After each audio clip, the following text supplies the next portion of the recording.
Good evening. We'll be starting this NEU NUS Zoom for student teachers in a second, but I'm just going to explain some of the accessibility features that are available on our call. First of all, this is in a webinar setting, so people won't be able to see you, but this call is being live streamed on social media. So if you ask a question and your question is asked, it will be publicly available. We have Sam Riddle and Nikki Evans providing BSL interpretation for those who require it this evening. We also have subtitles. If you click closed caption at the bottom of your screen, you can turn on a button that says subtitles and also download a transcript of this call. The chat function is also off for this meeting. So if you do need to ask a question, please put something in the Q&A. I'll now hand over to the chair of this call, Robin Bevan, who's the National President of the National Education Union. Thank you very much. Thank you very much indeed, Mike, and thank you also to others who are working behind the scenes tonight, Sean Bassett, Scarlett Harris, and we've already given a warm welcome to our two British Sign Language interpreters, Sam Riddle and Nikki Evans. As has been indicated already, tonight there will be the opportunity for any of you on the call who wishes to post questions in the Q&A function.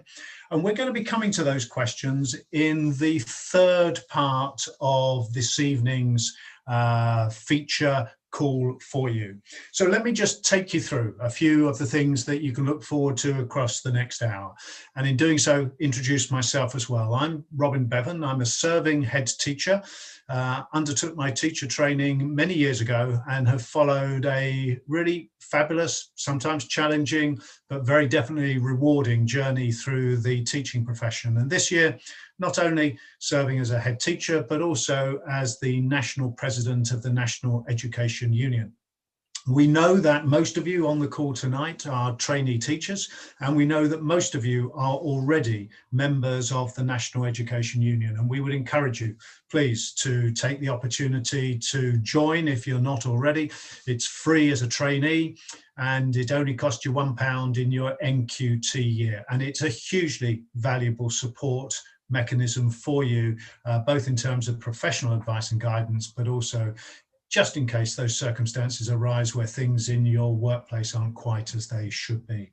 Thank you for joining the call. We've got a number of special guests with us this evening. In a moment, I'm going to be bringing Kevin Courtney in. He will be in conversation in the middle part of tonight's call. Kevin is probably well known to many of you through the national media as one of the joint general secretaries of the National Education Union.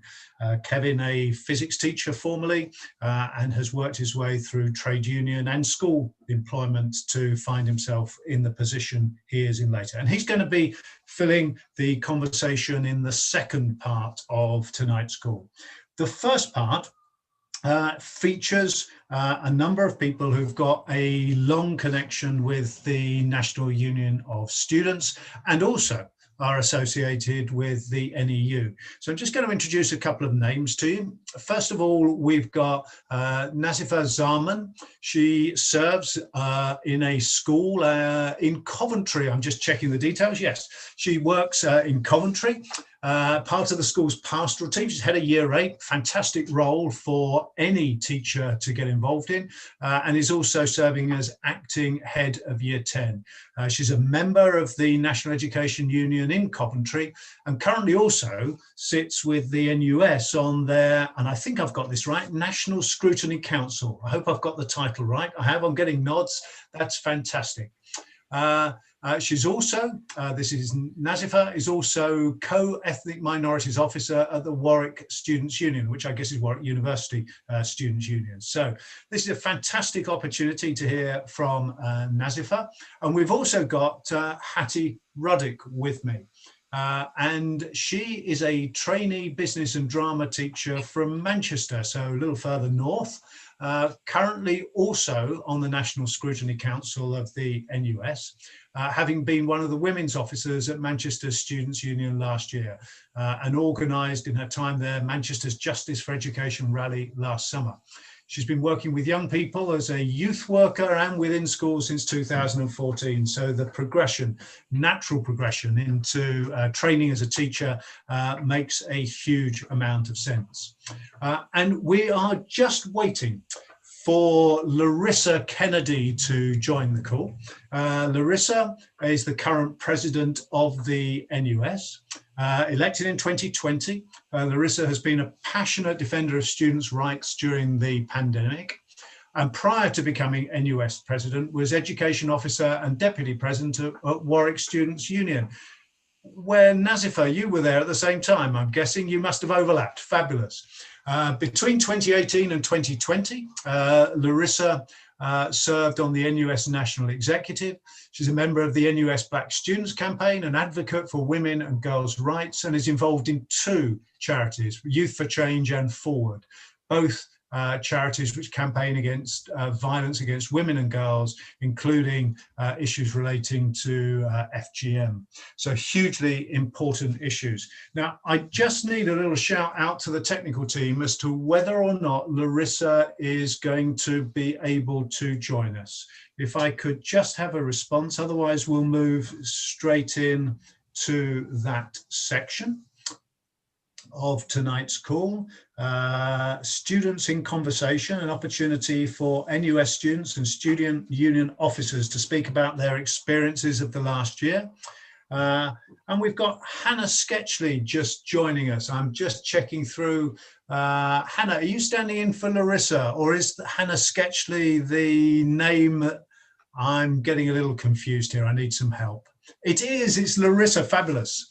It's all right, I'm catching up with who's on my screen. Larissa, you're currently muted. I hope you heard the introduction. We're just waiting for Larissa to come in.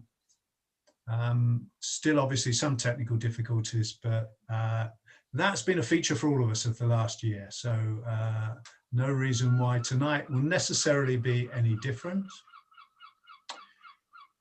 We still haven't got Larissa live. I don't think we've got her included, but I'm not picking up any sound or video. So I'm going to pass straight over to Nazifa, if I may. And Nazifa, I'm just going to start with you and just to ask you a little bit about what it's been like in your roles, your joint roles, both as an NUS advocate and also as a head of year, and enjoying the early years of professional growth as a teacher. So Nazifa, if you just want to pick up from there, and I think Larissa will be able to come in after that. Thank you. Hi, yeah, thank you for having me, and thank you for that introduction. My name's Nazifa, and my pronouns are she, her, and I am currently head of year 8 and acting head of year 10 at the school I'm working at. Just to preface this, I want to make it clear that I'm actually not a trainee teacher or a student teacher. I am just part of the pastoral team at my school. So currently I'm still in the middle of my undergraduate degree in history and politics, but have taken temporary withdrawal for the year. So just to go into my experience, I started off in September. You know, when schools were just reopening, people were confused as to why schools were reopening. Cases were definitely not low enough for schools to be reopening. And also just getting the hang of the day-to-day activities. You know, this is the first school I've ever worked at. And it was such a big responsibility. I was taken in as the head of year 8, like you said, but I was also then given the role of acting head of year 10, as the head of year 10 at my school has been shielding for most part of the year. It has been a difficult year, you know, learning on the job, and then a month in having to take on another year group, learning new names while I was also still getting the hang of the names of my own year group. And just being part of the pastoral team this year has really opened up my eyes to, you know, the difficulties young people have been facing since the beginning of the pandemic, or since the virus reached us here in the UK. So I my role is mostly to do with safeguarding, to ensure that all the students are safe while at school, but also while not at school and while at home. And that includes liaising with any external agencies who are involved with a student's life, and also dealing with things like attendance, punctuality, and all of that. So we started off school in September, and it was hectic, but I slowly got used to the school, and we went through the first term, and then the November lockdown came and schools were still open, and again the head of year 10 was asked to shield, so then I had to take on the year 10s again when I previously had for a few weeks during the first half term of the year. And then we got through November lockdown, schools open, everything went back to normal at the beginning of December, and then we shut down for the Christmas holidays, and then we came back in January. Luckily, it was only staff in school for the first couple of days while the NEU was still campaigning for schools to close. With the action that the NEU took, delivered a real victory to school staff. But my role as being part of the pastoral team meant that I was in school throughout most of this past lockdown, ensuring that students who had to be in school were in and were safe, were fed, were able to access their lessons, that sort of thing. It has been a whirlwind, but it has also taught me a lot, and I'm really excited to go back to my degree next year and then see where the education sector can take me, or where I can help to take it as part of this broader movement.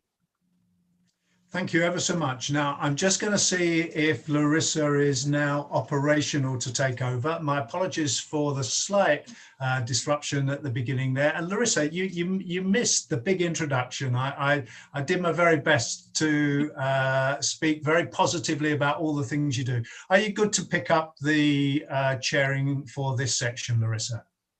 I'm very much hoping so, Robin. I'm just checking that you can hear me and that everything's great. We can. I'm getting absolutely we can. So amazing. So apologies about that, folks, with regards to my Wi-Fi. It decided to play out exactly 2 minutes before the call started. But just wanted to say a huge thank you to Naz for sharing that story about your realities of coming into school, fresh faced from being a student and really having to navigate that. And Hattie, I know you wanted to share some of your experiences before, and then we can get into a bit more of a dialogue. But yeah, Hattie, please do come off mute and give us a bit of a sense of your experiences over the past few months. Yeah, thank you, Larissa, and thank you, Robin, for that introduction as well. So as I said earlier, I'm Hattie. I'm a trainee teacher. I'm specialising in business studies, but my second subject is performing arts. When I started my teacher training, I knew it was going to be challenging, but I had no idea it was going to be like this. I knew that I was starting in a pandemic, but I had no idea that the government would be changing things less than 24 hours before they were meant to happen.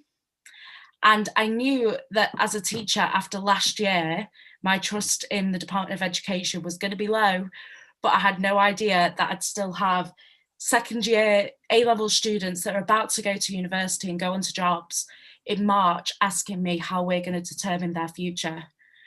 The thing I really need to emphasise here is that my placement school are incredible. I can't fault them here. And all my anger and all my confusion about everything that's happened this year does go purely towards the government right now. The placement school I'm with, my mentors, the staff at the school are some of the most supportive people that I've met and worked with. And as trainees, we do need to acknowledge that teachers are really struggling in these times as well. They've never experienced anything like this. So I do have complete and endless solidarity with them. The government have completely ignored teachers, yet they've completely forgotten trainee teachers and non-teaching school staff. This year, I've experienced teaching from home, online, in a completely inappropriate environment.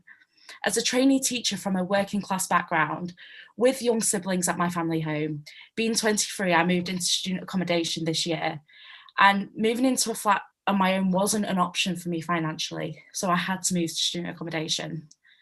And let me tell you, student accommodation is not the place to deliver lessons to 16, 17 and 18-year-olds. I've had maintenance staff walking into my room and into my flat without prior notice or permission. I've had loud music coming from other rooms. I live in the centre of Manchester. I've had fights from outside of my flat being able to be heard in my room while I've been teaching. And some of these have been during formal observations. I've been teaching when the Wi-Fi in the accommodation has been shut off, or the fire alarm has gone off because someone's smoking. And this has stopped me teaching my students who are relying on me. Yet the Department of Education has completely ignored these factors. This year, trainee teachers still have to meet the same requirements that they had to meet in 2019 in a pandemic. In a year that trainee teachers are self-isolating left, right and centre, I've self-isolated twice during my training year this year. We've been teaching online in poor conditions for 2 months, and we've had our subject mentors and the staff that are meant to be supporting us have to isolate or shield. And we still have to meet 100 hours. We still have to get all our formal observations in, and we've had no adjustments made for us this year. Still, with all of that, teachers, school staff, trainee teachers have not been prioritised for the vaccine. Personally, I can teach up to 79 students in person in one day. Those 79 students, all from different households, all who will have been mixing with other students in their other classes. All school staff will have families, bubbles, or housemates of their own, who also may be highly at risk. This is not good enough. When teachers signed up to teach, we were not signing up to risk our health. The government is ignoring calls to vaccinate teachers, and it's appalling. It's not surprising that 52% of teachers this year said that their mental health has declined recently, and I wouldn't be surprised if that figure's dramatically increased since the 8th of March. Personally, I've always struggled with my mental health. However, my anxiety has never been this high as it has been this year. I always wanted to be a teacher, and having worked with young people in and out of schools for the entirety of my working life, I went into my PGCE understanding the pressures of teaching. However, the pressures that have been put onto trainees, to teachers and to school staff this year are unprecedented, and they do need to be addressed before we see the rates of teachers significantly drop and teachers becoming even more overworked, underpaid and potentially unwell.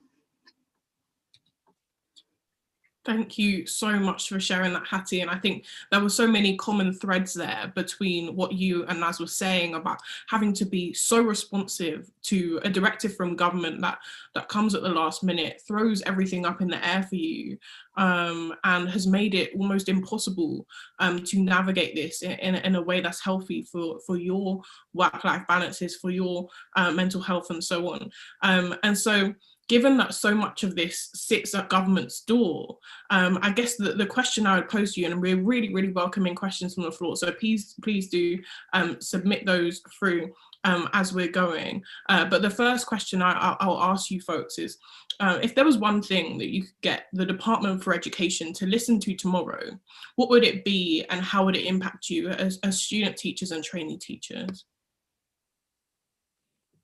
Naz, did you want to jump in first? Yeah, sure, I can jump in first.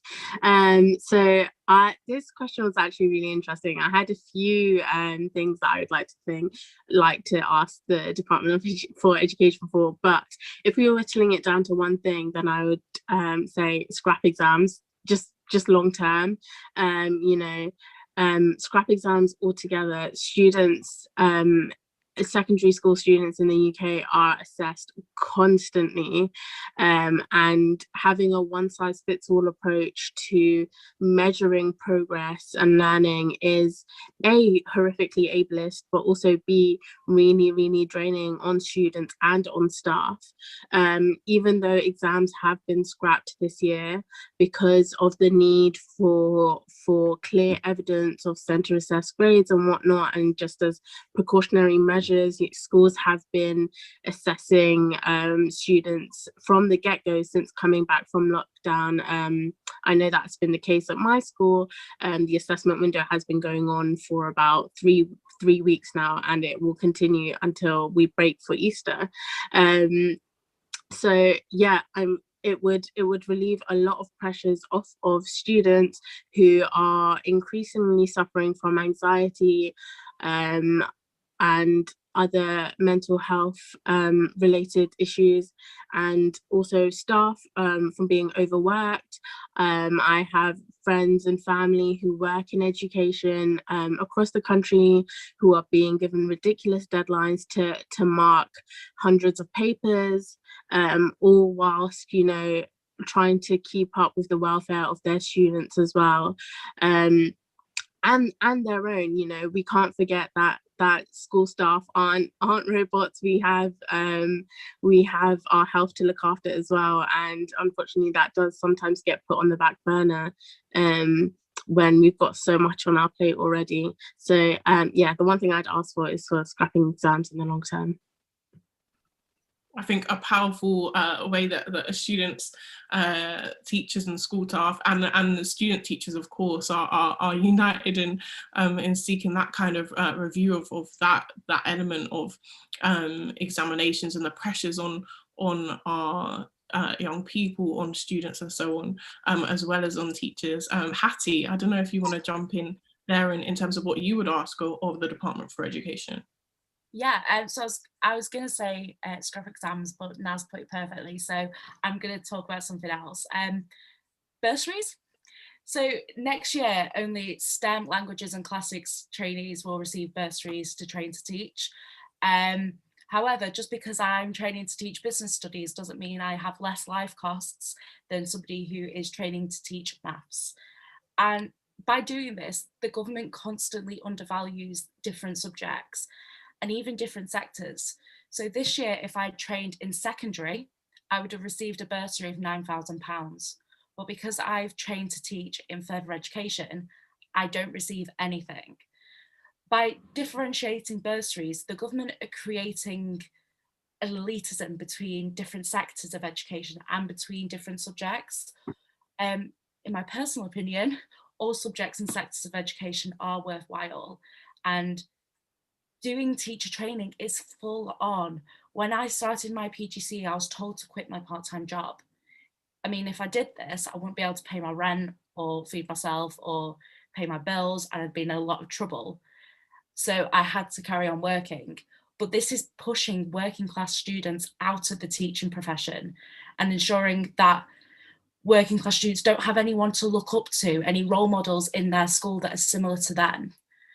As a trainee up until December, so up until the third lockdown, I was working 16 hours a week in my part-time job while being on placement 5 days a week because I'm on a school-centred initial teacher training, so I'm there full-time. And as a student with existing mental health issues and with existing disabilities, this was absolutely detrimental to me. I was so sick by the time it came to Christmas and New Year. But this wouldn't have happened if I'd received a bursary. And I can guarantee I am not the only student teacher that has dealt with this. Other people on my course have also really been struggling while having to just live off student finance, which we all know it doesn't work. We all know it's defunct. And we all know we should just scrap the system and completely overhaul it. But no student teacher should ever be in the situation that a lot of us have been in this year. So if I had my chat with Gavin Williamson tomorrow, it'd be that. Well, thank you so much, Hattie. I think that need for structural solutions to how inaccessible things are in this moment, it really resonates with folks. I can see coming through on the questions, people very much agreeing with you. And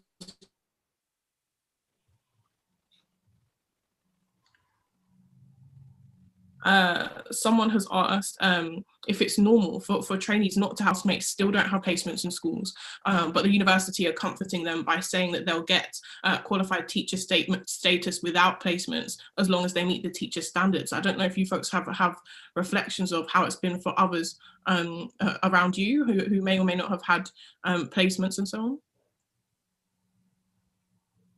I think Hattie will be best placed to answer this. Because I probably can jump in on this. See, I'm in a slightly different situation. So mine's not university centred, mine's school based. So I applied to the school for my teacher training. So I've been with them since September, and I will be with them till the end of my PGCE. However, this is going to sound like self-promotion. It's not, I promise. I do a podcast about my PGCE, and I've been speaking to a lot of other trainees for this, and some of them don't have placements, and some of them are really struggling to find one because a lot of schools don't want trainees in right now, which is completely understandable because they're trying to minimise the amount of people that are in the building. In terms of meeting the teaching standards, there are ways you can absolutely meet the teaching standards not on placement. It is absolutely trickier, it is, but your university and your awarding body they do know this, and they wouldn't put you at a detriment in terms of that. So you should still be able to meet the teaching standards, even not on placement. But I don't know if, I mean, Robin, correct me if I'm wrong. Well, I think Hattie, Larissa, this is a great opportunity to bring Kevin into the conversation, if I may. Kevin, if you're there. Didn't know we were about to do that, did you, Kevin? So very warm welcome to you, Kevin. Always good to see you. And that you will have been listening into the questions that were just coming through.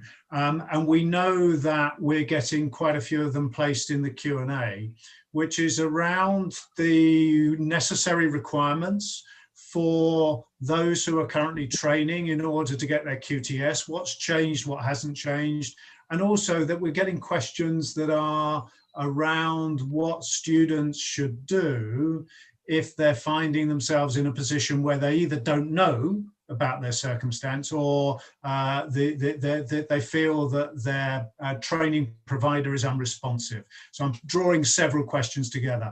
And Kevin, if you could respond on that, and then we'll move into the second part, which was you and Larissa in conversation, which I think can pick up many of these themes for a moment or two. Thank you, Kevin. Thank you very much, Robin, and hi everybody on the call, and thanks to Larissa and Hattie and Naz for the input that you've given so far. And these questions are really heartbreaking in the chat. Let me start by saying, I think it's really important that the National Education Union and the National Union of Students work together. We've worked together on all sorts of things, climate change in the past, but you know, people who become students are recently being taught by teachers in the National Education Union, and then they become teachers. And we're really a holistic system. And what has happened to you training to be teachers this year is beyond the experience of anybody else, you know, going through the pandemic and you being in that position. And we do know that placements really matter in your development as a teacher. And so if you've missed out, we think you shouldn't lose out, but we have to look at that issue carefully. Now, the government, the DfE, has made some recognition formally at a high level. So normally you have to have experience in 2 schools. They've dropped that. Normally you have to have experience over the full age and ability range of the children that you would normally teach. And they've dropped that as a requirement to show skills in that across that whole thing. The 4-year groups, you normally have to do that. They've dropped that. 120 days experience in a school, they have dropped that as a requirement. So it is possible to get through the PGCE without having that 120 days, without having the 2 schools. So it's possible. It'll happen. We can't afford to lose this huge cohort of teachers. We really need you in our schools. So if you aren't getting responses when you are asking questions about that at university, then you should refer to the NUS, and that we will talk with the NUS and we'll take it up with the DfE if universities aren't responding when students are asking questions, because we really need you to come through as teachers in this situation. We've got our own advice line in the NEU, but that's more for workplace related issues. So if you've got an issue from during your workplace, that's a workplace related issue, you can go to our advice line. But on the courses, NUS is the first point of contact. But I just want to say again, we need you. The DfE knows that we need you, And so that means there is some leverage in this situation for us to exert in your favour. Now, it may be coming off this call because, frankly, maybe this shows my lack of knowledge. I hadn't picked up that there were so many people who were getting no placements. I thought the situation was more like that Hattie had described, of getting a placement and it being very disrupted. So if there are a significant number of people who've had no placements, then I think that's something specific for us to take up with the DFE, raising those questions on your behalf. Thank you very much, Kevin. And we know that many students have had this experience of frustration, experience of disruption. But we also know that both the NUS and the NEU have very positive visions around what the experience should be like for trainees, but also what the experience should be like for those who qualify and enter the profession as new trainees, newly qualified teachers. And we know that the requirements and expectations around the early career framework are something that should be a source of real strength and support to those who are on the call tonight, who will be taking up jobs in the coming years. So I'm going to go to Larissa first, if I may, and then come back to you, Kevin. And this is really talking a bit more about the positive vision around student training and about early placements, and recognizing all the frustrations and challenges of this year, kind of lifting our heads a little bit and saying, well, what lies beyond that? What can we do collectively to create the best environments for training and for early career teachers? Larissa first, then Kevin. Thank you. Absolutely. Thank you so much, Robin, for the question. I mean, I think what we're often seeing is students thrown into situations which have been very difficult for anyone this year, and often not a recognition that they're still students and still trainees and still need the support, the guidance, the systemic infrastructure that enables students to really thrive, and gives that confidence and gives the boost that people often need to navigate through those sticky situations which you'd get in any year, but of course have been multiplied and exacerbated in this, which has been a year like no other. So I think if we're zooming out a little bit, it's about, for us, a broader sense of what does accessible education look like, and not just kind of in university in a traditional sense, but all the way through to placements and other ways through which students get the kind of hands-on experience that enables them to be the best teachers they can be, as they hopefully go off to become NEU members.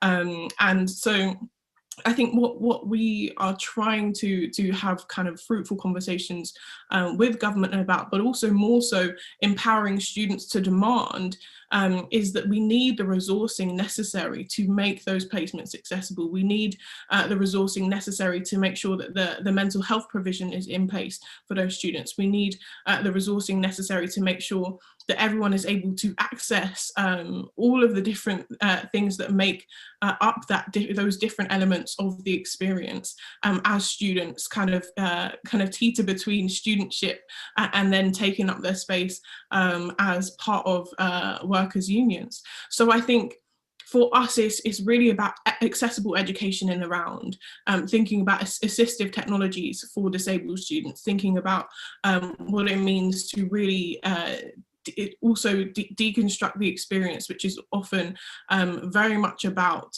the lack of resourcing and how that squeezes the experience for students, for trainee students, for those on placement and so on. So at the end of the day, it really does come down to, what does fully funded education mean? It means truly accessible education, and that extends to placements.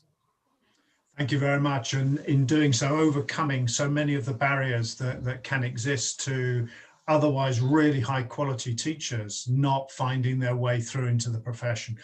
Kevin, same question to you. You heard it earlier. This is about the NEU's view, particularly for early career professionals. If you would, Kevin. I will try and talk about early career professionals, Robin. I just want to say that if I stray into saying some things which sound like the job at the moment, has some difficulties to it. I just want to also say before, teaching is the best job in the world. And we intend to make it the best job in the world, specifically in this country, because there are some things going wrong in it in this country, but it is the best job in the world. So, you know, I'm really glad you're training to be a teacher. I want to say that we have seen things through the pandemic that are not new, but they've had fresh light cast upon them, and they will make it a bit easier for us to press for change.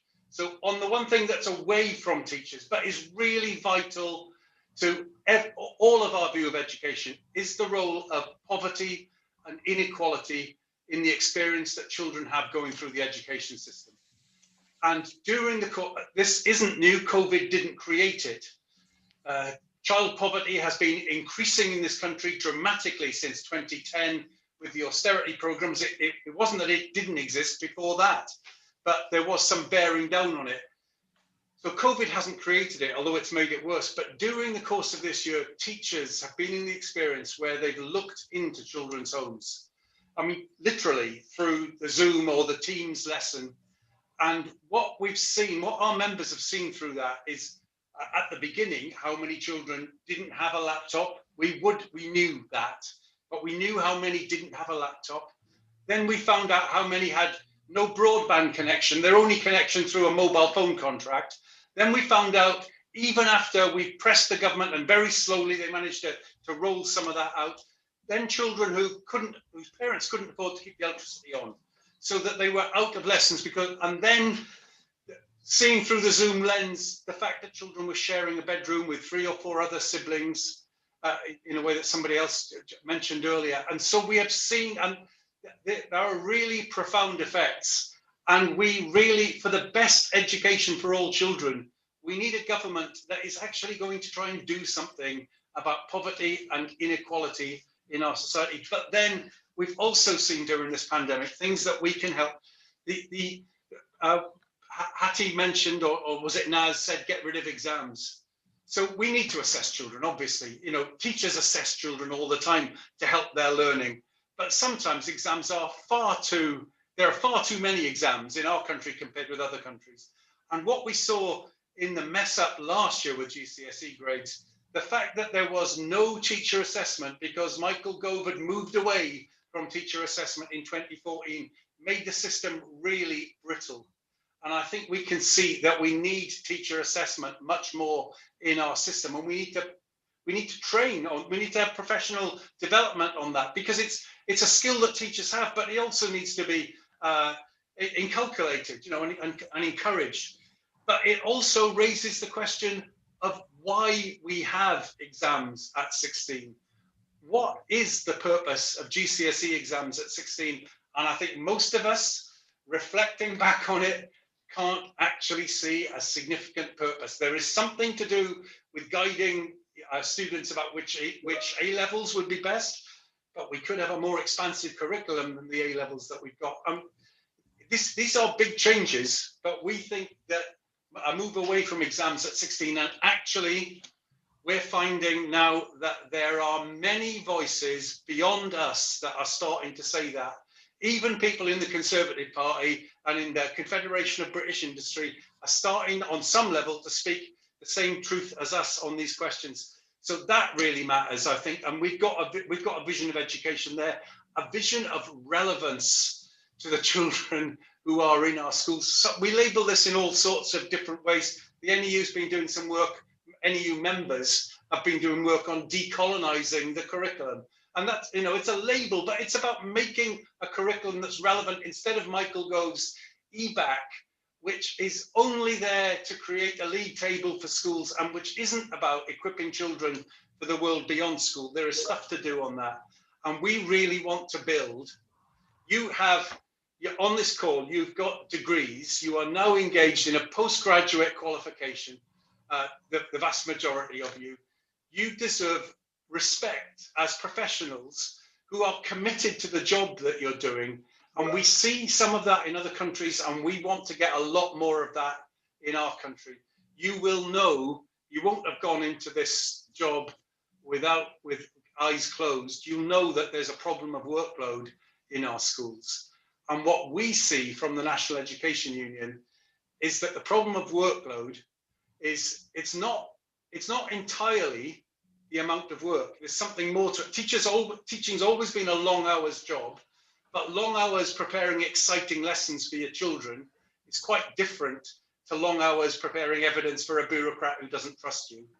And if you compare the working hours in England with the working hours in other European countries, you find we have about the same amount of time in class with the children, but teachers in England are doing twice as much as teachers outside England in the other European countries in terms of work they do outside the class. And that's about us not being trusted in this country by all the systems of league tables and Ofsted, and which have some reflections then in internal schools. So we want to work for a system where there is some proper teacher professionalism, some teacher autonomy, some respect for you as a professional who's got a degree, who's done a postgraduate qualification, who's really committed to the children that you're teaching. And we really want to work on that. There is a small gain in our view. It is very small, but this is relevant specifically to you. We have welcomed the early career framework. Now, so the early career framework, we think this is a tiny step in the direction we want to go.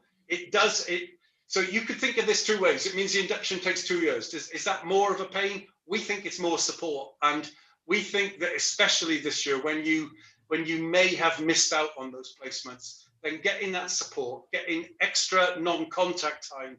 So it's 10% extra non-contact time in the first year, and then 5% extra non-contact time in the second year of that induction.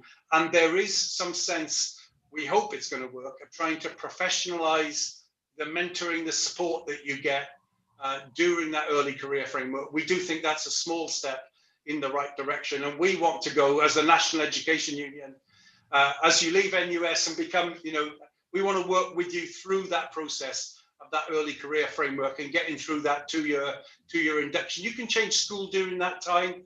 There are ways of extending it if you need to, but that 2-year induction we think is a good system because it builds in some extra support for extra professional development. So we hope, fingers crossed, that that's going to turn out to be a good thing. Thank you very much indeed, Kevin. And for me as a head teacher, the idea that I'm able to provide mentoring, not just in that first year, but in a phased way into the second year as well, is clearly a really welcome thing. Now, Larissa, I could see that you wanted to come in at that point. I'm just going to throw out another question. It's a question around well-being. It's a question around managing time and pressures. And we've had that question posed in a number of different ways, but Keris posted it with the following words. She said, what advice do you have for student teachers to help manage their time, pressures of marking, completing their own coursework, having good mental health, and supporting the students that they're caring for? So Larissa, if you could pick up on that. And I'm wondering if Nazifa and Hattie want to come back in to respond with perhaps some very practical experiences from their own stories. I'll step back over to you, Larissa.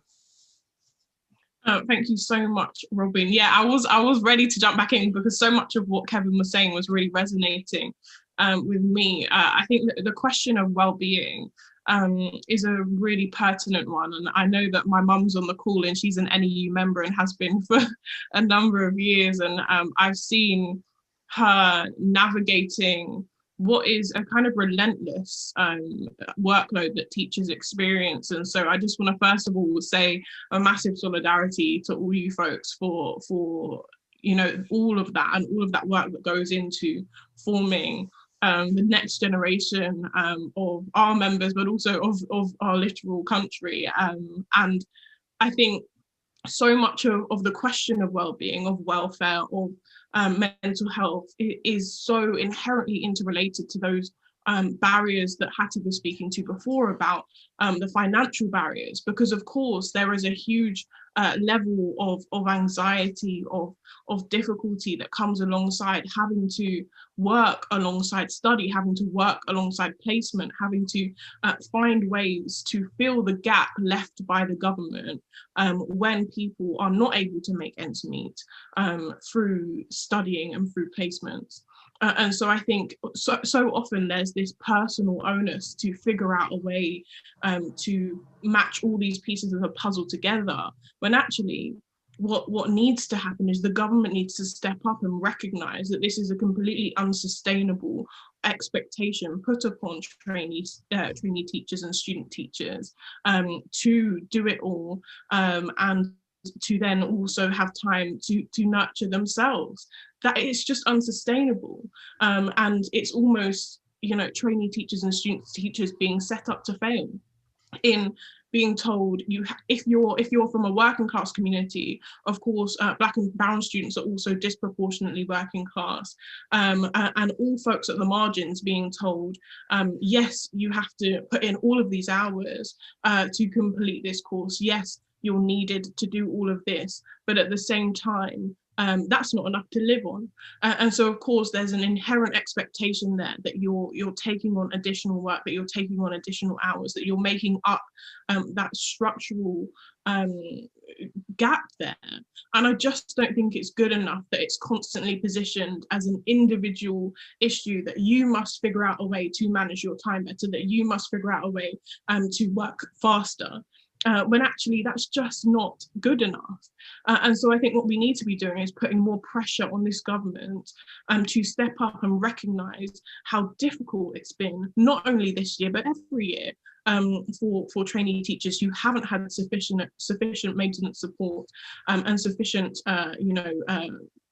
redress for the work that they do, and their living costs, and everything that they need just to survive. And you know, lots of students have struggled to make ends meet this year. We know that around 9% of students have had to access food banks, and of course the numbers of students suffering is particularly acute for those from liberation backgrounds, from marginalised communities. And if we're continuing on with this very individualized approach to mental health, to well-being, it just continues to feed onto what is a cycle of inaccessible education from cradle to grave, because it speaks to who is able to even do these degrees and even become trainee teachers and then go out into do that work.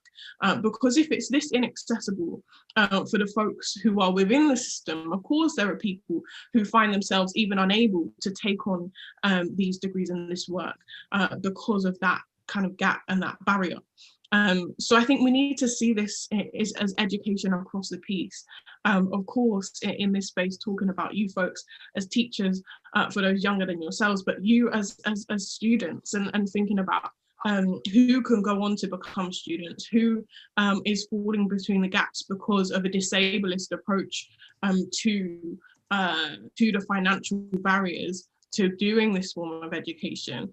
And really redressing those fundamental flaws, which are just being exposed and exacerbated by the crisis that we find ourselves within, and using this as impetus to demand a free, accessible and lifelong education system that actually belongs to the students, staff and communities that exist to serve. And so I think when it comes to higher education, this is about really redressing marketization and how it produces an inaccessible system that is compounding the student mental health crisis every single year. And just to know that you are not alone in that crisis at all. There are so many students who are struggling with the inaccessibility of this system. But also seeing this as part of the work that you folks are doing to create positive well-being and positive environments for the well-being of the students that you're interacting with every day. So yeah, I think I'm really glad that we're able to have the conversation, but don't feel as though the onus is on you as an individual to fix a system that is broken. Larissa, that's visionary and really encouraging as well to hear, an understanding that firstly, people aren't on their own in these circumstances, but also an understanding that actually there are things that can be done need to be done, should be done, and should be done structurally to address these issues. I'm going to pass over to Kevin, and then hopefully we can bring Nazifa and Hattie back in. At the moment, I haven't got them live on my screens. Thank you. Thank you, Robin, and thanks, Larissa.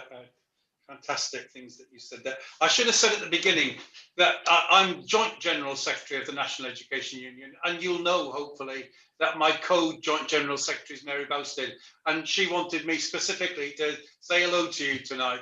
There's two of us, so we don't all do everything together, but Mary really wanted to say hello. And in terms of these questions of workload, I really want to agree with Larissa. There are things that we need to address to government. It's different in our country to other countries, and that speaks to government having a responsibility. But we also, Mary and I both think that the NEU, the National Education Union, has grown a lot stronger during the pandemic. We wouldn't wish this pandemic on anyone. It's been terrible for our country. So many people have died, but we have grown stronger through it. We're 35,000 more members. We have thousands more reps than we had going into it. And we want to use that increased strength to try and make it better in schools as well, because alongside the more members and the more reps, we've been doing things like issuing checklists about safety and union policies. And we find that members are much more looking at asking, what does the union say about this? And head teachers saying, well, what's the union's position on this? And so there is much more chance of us being able to get a good opinion into place. And we do know that in a school where the union is better organized, generally workload is quite a lot less than a school where the union is poorly organized. So there is a collective solution in there. During the summer term, you may not know anything about this, but there is a thing in teacher conditions called directed time. The head teacher is not permitted under law to direct your hours for more than 1,265 days, hours in a year, and over more than 195 days. Many head teachers, like Robin, they will do a directed time calendar every year, which sticks to that or is within that. In some schools, we don't have those. So we're going to do a little bit of a push to say, no, every school has to have that, so that you know when the parents' evening is in advance, so that in that week there isn't also a staff meeting, those sorts of things, and just a bit of control on hours. It doesn't solve the problem whole scale by any means, but we want to use the union's new, better collective strength to do that. There are also specific things about newly qualified teachers. Most schools, you will get a mentor who will talk with you and will look after you and will ensure that you get that extra 10% PPA time. In some schools, it needs a bit of a kick just to make sure that that happens. So talk to your local NEU rep in your school to make sure that those things are in place for you. And God, I also want to say what Larissa said, don't take it on board. It'll be a hard year. Your first year of anything new is going to be difficult, but you aren't failing if it's difficult. Talk to your mates, talk to the rep in school, talk about the experience, talk about how hard it is. It gets easier. We want to make it a lot easier because teachers are doing far too many hours, but the first year is not an easy year. I can see Hattie nodding that the student year isn't an easy year, and I'm sure Naz will agree with me that the first year of teaching there's a lot of workload, getting your head around everything, but don't feel a failure if you think you're not coping with those hours. It's just that there's too many of them, and it's there's a collective solution in there. Talk to your mates, talk to them about how they're going. Thank you very much, Kevin. And I'm going to come to Hattie and to Nazifa, and I'm going to be asking you just to give any advice or guidance to people on the call around strategies that you may have adopted to manage the challenges of the working environment you're in. And I'm going to throw another question in there for you as well, which I think is always really good to hear from young people in the education profession, working in schools, training to work in schools, to hear about what's motivated them, why did they choose to do this? Because we know it's hard work. And hearing a little bit about that motivation, I think will probably resonate with many people on the call. We're then going to move into the last section, because we're almost into the last 5 minutes. I'm going to come back to Larissa and Kevin and talk to the two of you, please, if I may, about the role of the NUS in supporting students through their teacher training, and the role of the NEU in building and strengthening professionalism in the classroom and beyond the classroom. So Hattie, Nazifa, deliberately giving you a little bit of thinking time there. So really, Hattie, let's go first. Any handy hints, advice, guidance, things that you have found helped you manage the challenges, and also just something maybe about what's motivated you to keep you going through what's been a challenging time? Hattie. Yeah, I think a lot of what Larissa said really did resonate with me. It is just remembering here that this is not your well-being in a system like this should not fall onto you solely at all. So when you've got people saying you need better time management, you should have done this earlier, you need to quit your job, you know, teaching is your life and that's all you can ever do, teaching is now your hobby, your job, everything. No, that's not the case at all.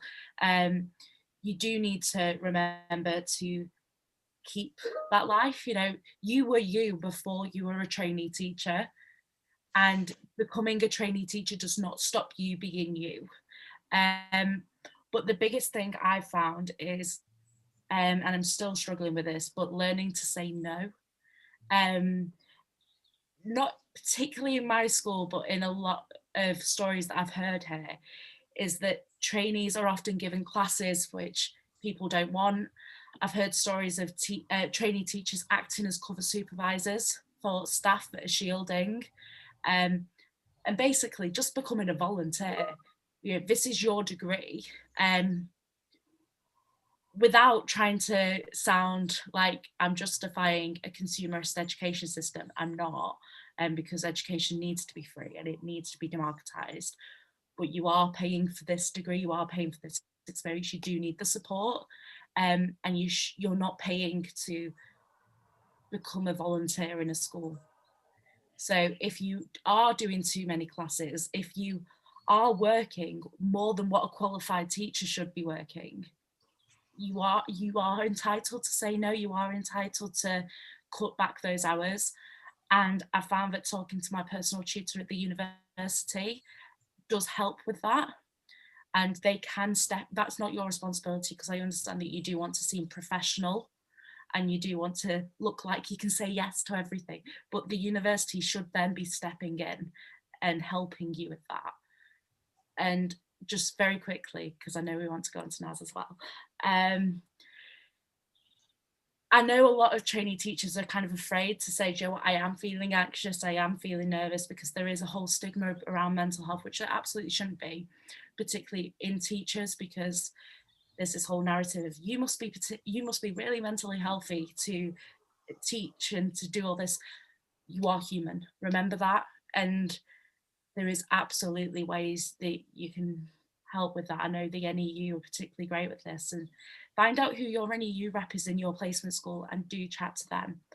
But in terms of motivation, I'm going to say this flat out. I hated school, hated it. But I had some incredible teachers that got me through it.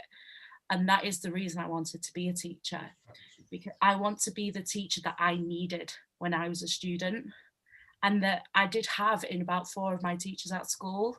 It wasn't until I got to college that I actually enjoyed education, and I never want a student to experience the kind of things I did. So that's what keeps me motivated. Hattie, those superb answers. I hope everybody on the call has just taken your advice and also just listened to that energy and commitment to be that best teacher for other people. Fantastic. Naz, if you would, please. Yeah, no, just to echo what Larissa said earlier, you know, a lot of these problems are structural, and it will take a lot of fighting and being vocal about what we're being exploited to do to actually achieve change. But in terms of practical tips, you know, sometimes my school in particular can be quite bad when it comes to listening to the union. So, you know, if you haven't got a union rep, have those conversations with your colleagues. I found it so useful, especially after the action that the NEU took in January, to just have conversations with people to make sure they're in the union, and, you know, be honest and open, and there's nothing, and to realize that there is actually nothing wrong when it comes to discussing your mental health. Like Hattie said, we are human. Just because we are school staff members doesn't mean that we can't also have mentally ill health. And it's okay to be frank and honest about this. You know, if you don't have a union rep, make sure people are A, members in the first place, B, ask your district secretary to set up a members meeting so that you can elect a rep. You know, it was quite difficult for me at the beginning because my probationary period was 6 months out of a 1-year term, but having those conversations has really helped, and we are moving towards getting an all members meeting soon to finally hopefully elect a rep before I leave.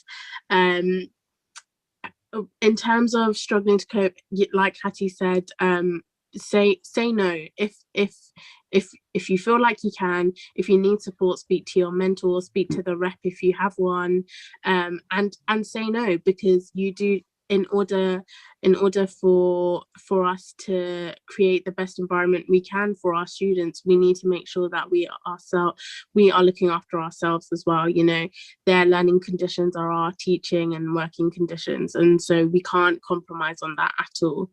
When it came to my motivations for working in education, my story is fairly different to Hattie's. I loved school. My sixth form experience, however, was very different. I grew up in Tottenham in London, which is obviously a very, very diverse area. And I went to sixth form in an area that was completely different. And I saw the racism and the gendered sort of Islamophobia that can exist within our education system, that is structural to it, which I perhaps didn't notice as much as I did when I was at my school in Tottenham. And I thought, and the school I work at now the student body is mostly Muslim, and they're mostly Black and brown students. And I thought, if I can go into a school where I look like some of these students and I sound like some of these students, and these students can relate to me, then I was hoping to make a difference. And especially when it came to pastoral care in the middle of this whatever we're in, and when students, especially from Black and brown communities, are suffering from bereavement left, right and centre, I thought if they had someone they could relate to, then hopefully I could actually leave a lasting impact on, even if it was just one student. And it has, and you know what, it is really rewarding. It's hugely rewarding to be working with students, and I can only speak for this year, but especially this year. But that doesn't mean, again, that you can't say no to when you're being overworked. So please make sure you do. Thank you very much, Naz. And I can say with absolute confidence in hearing those two stories that both of you will already have had an impact on young lives. And it grows, and there's more to come. And we've got on the call today several hundred trainee teachers. So thank you to everybody who's joined us. I am going to call on Larissa and Kevin for some final words in just a moment. But a simple reminder to everybody on the call that if you are a trainee teacher, or if you are just started in a school on a training program or just an NQT, do as you've heard. Make sure you're a member of the NEU. Make sure you know who your rep is. Make sure you come together to talk about the issues and challenges that you're facing. We've had just over 40 questions posted in the Q&A function. We haven't been able to answer all of them, but one of the great things about these Zoom calls is we take those questions, we use them to shape the advice that we then publish. We put it on our website. You can download the NEU app and you can access the advice and guidance there. And we've also got a really helpful publication. I'm just going to make sure I get the title right. Finding Your First Job. I'm sure that right at the moment that will be an issue for many of you thinking about it. And we know that even that process is challenging at the moment. But please take a look on the website to find that. Thank you for joining us today. I'm going to go to Kevin first, then to Larissa, just asking you to give just a few final words of advice and support coming from the NEU and then from the NUS to the fabulous trainee and student teachers on the call tonight. Kevin. Thank you very much, Robin. I want to say again, it's the best job in the world, and we've got to work to make sure that that's really obvious in our country, England and in Wales. There is, look for the union's website. You will find loads of good advice on there. For example, we are running a free series of CPD courses for NQTs and students from April the 26th to the 30th. And that's going to look at, we're going to have experts talking about how to manage low-level disruption in your classroom, a feature of some classrooms some of the time, build an effective classroom team, look after your voice, make an impression on your first day in work. So that's CPD that's free. But there are lots of other ways of getting involved in our union. You don't have to be part of any of these, but we have a Black Educators Network, that covers Black and brown people in our union. That is a fantastic, really vibrant network that we have. An LGBT Educators Network, Disabled Educators Network, and we've got young and early career. So under 35 is young. Early career is if you're just starting as a teacher, no matter how old you are, we've got a network that you can be involved in. And those events are really uplifting if you want to be involved in those. So there's that CPD, there are those networks. Talk to the other members in your school, find out who the rep is, talk with them about what's happening to you, ask them to have discussions in the school union group about the things that matter in your school workplace. Thank you for being on the call and good luck with what we do next year. Thank you very much, Kevin. And final words are with Larissa. Thank you so much, Larissa. It's been good to actually get a good Wi-Fi connection for the whole of the second part. Thank you. It managed to survive. I hope I haven't just jinxed it. But yeah, really want to thank Hattie and Naz for those words and really echo what Kevin said there about really reaching out to your local reps. So please do be in touch with your local students union and your local NEU reps, of course. I guess I want to close out for me by saying that we're in what campaign theorists refer to as the moment of the whirlwind, which is essentially a time of crisis that spawns the opportunity for mass social change. And I really do want everyone on this call, everyone watching, to see themselves as an agent of that change, and a space where we can build towards an education system that puts in place lots of the things that we've been talking about this evening: the financial support, the mental health provision, and all the other systemic things that we need to have an education system that is fully funded, that is lifelong, that is truly accessible, but also that's co-owned by students, staff and communities. And as Kevin was saying earlier, that's decolonized and liberated. I also want to in the spirit of being agents of change, invite you to come along to our rally next week at 6 p.m. rather, on the 7th of April. Next Wednesday, we're going to be talking about the fact that students deserve better than the way that they've been treated this year throughout the pandemic. And when we say that students deserve better, that includes student teachers, it includes all students on placement, of course. And I'll finish with this, I suppose. You likely became a student teacher or a trainee teacher because you believe in the transformative power of education, and I guess all I'm asking you to do is to believe that you deserve to experience that too. So whenever you're experiencing injustice, whenever you feel as though you're being let down, use that fire, use that frustration, use that anger, and turn it into action that through collectivism has the power to not only transform the education system but transform the world. Thank you so much for coming and for listening, and I'll hand back to Robin. Thank you so much, Larissa, and thank you to everybody who has made this call possible. Thank you again to Sam Riddle and Nikki Evans for the signing through BSL interpretation, and thank you to the technical team behind the scenes. Just echoing Larissa's words, a transformed education system and a transformative education system where the workforce are agents of change and where we help and support young people to transform their lives. Thank you for joining us tonight, and we will be in contact, I'm sure, over the many months and years ahead. Thank you very much.